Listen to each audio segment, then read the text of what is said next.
주님이 오늘 우리에게 주신 말씀은 마가복음 1장 35절부터 39절 말씀입니다.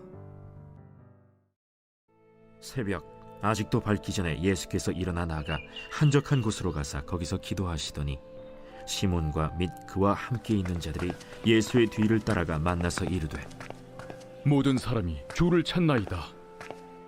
우리가 다른 가까운 마을들로 가자. 거기서도 전도하리니 내가 이를 위하여 왔노라.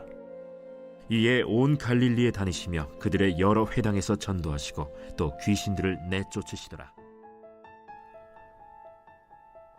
사람들을 치료하고 귀신 들린 자를 쫓아내시는 사역을 하신 예수님은 이른 새벽에 일어나셨습니다. 그리고 사람이 거의 없는 외딴 곳으로 나가십니다. 거기에서 기도를 하십니다. 시몬과 그의 일행이 새벽부터 기도하시는 예수님을 찾아 나섰습니다. 이들은 예수님을 만나서 이렇게 말합니다. 사람들이 예수님을 찾고 있습니다. 예수님은 시몬과 그 일행에게 이제 다른 마을로 가자, 그리고 전도하자라고 말씀했습니다. 예수님은 갈릴리 지역을 돌아다니시면서 여러 회당에 방문하셨고 말씀을 전합니다.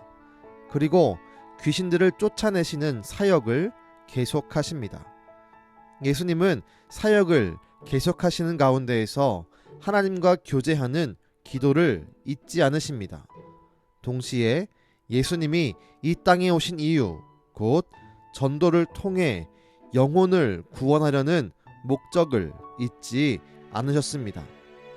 우린 예수님이 보이신 기도와 전도를 목적으로 삼으시는 그 모습을 마음속에 담아야 합니다.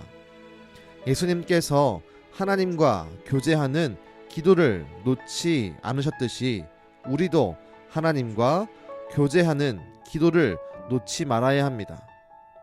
우리가 하나님과 교제하는 기도를 놓치기 시작할 때 우리는 나를 통해 이루기 원하시는 하나님의 뜻을 놓치게 됩니다.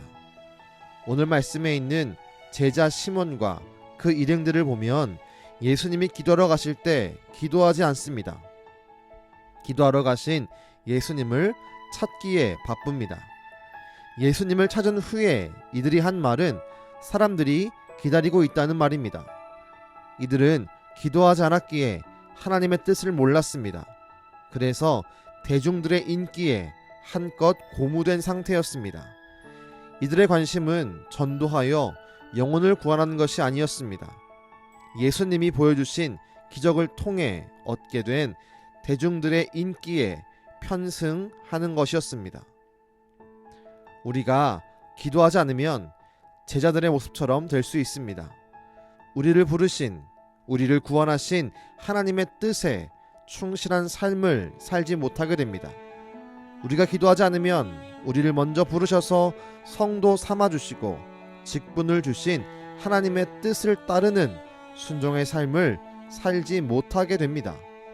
우리가 기도하지 않으면 지금 있는 우리의 삶의 자리에서 나타내야 할 하나님의 뜻을 잊고 살게 됩니다. 예수님께서 기도하심으로 이 땅에 오신 이유, 곧 사명을 잊지 않았듯이 우리도 기도를 통해 하나님의 뜻을 분명히 붙들고 살아가는 은강의 가족 되시길 축복합니다. 기도하겠습니다. 주님, 예수님도 기도하심으로 하나님과 교제했고 그 교제를 통해 예수님이 해야 될 사명, 곧 전도를 놓치지 않았음을 말씀을 통해서 봅니다. 주님, 우리를 부르신 이유, 우리를 먼저 부르신 이유, 우리에게 직분을 주신 이유가 분명히 있으리라 믿습니다. 주여, 우리가 기도하게 하시고 기도를 놓치지 않으므로 나를 먼저 부르신, 나에게 직분을 주신 하나님의 뜻을 분별하며 내가 있는 그 자리, 내 삶에 있는 그 자리에서 하나님의 뜻을 나타낼 수 있도록 도와 주시옵소서. 지금도 기도할 때에 우리에게 응답하시고 기도할 때에 우리에게 다시 한번 사명을 허락하시는 예수님의 이름으로 기도드렸습니다. 아멘.